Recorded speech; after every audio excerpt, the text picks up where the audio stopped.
This is The Download from Sounds Profitable, your daily source for the essential news of the business of podcasting. Brought to you by Spreaker from iHeart. I'm Tom Webster.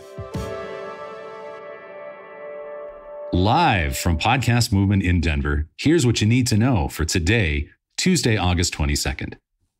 First, in a press release posted at soundsprofitable.com, Triton Digital announces YouTube integration with podcast metrics.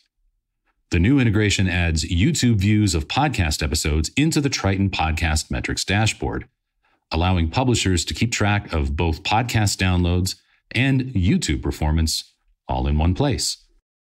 From Westwood One and Advertiser perceptions, podcast advertising consideration and spending intention grow to a 9-year high among agencies and marketers. Since 2015, Cumulus Media and Westwood One have commissioned studies from Advertiser perceptions to examine agency and brand sentiment on podcast advertising. This year's study surveyed 302 marketers and media agencies, finding advertisers and agency interest in podcasting has reached a 9-year high.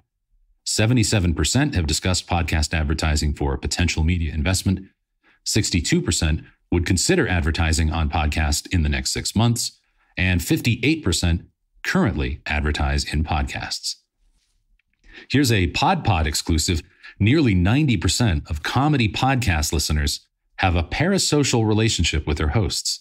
A new white paper from media company Global surveyed 926 monthly comedy podcast listeners to find that a majority of them have formed a parasocial relationship with their favorite comedy podcasts, with 87% of respondents saying they feel like they're chatting with or listening to friends. 72% of respondents are listening to 6 different comedy podcasts each month, while 60% listen to 2 or 3 in a week and feel the need to keep up to date on those podcasts.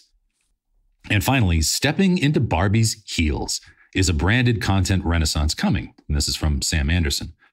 With the success of the Barbie movie, the topic of branded content is on the wind.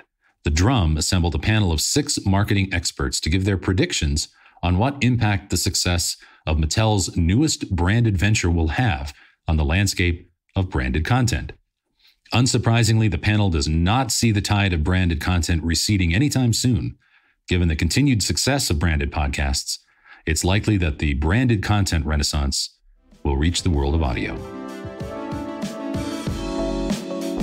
Be sure to check out the links to every article mentioned right in your podcast listening app or at soundsprofitable.com, where you can also subscribe to the newsletter version. The Download is written and produced by Brian Barletta, Gavin Gaddis, and me. Our show is hosted on Art19. For Sounds Profitable, I'm Tom Webster. Download us again tomorrow.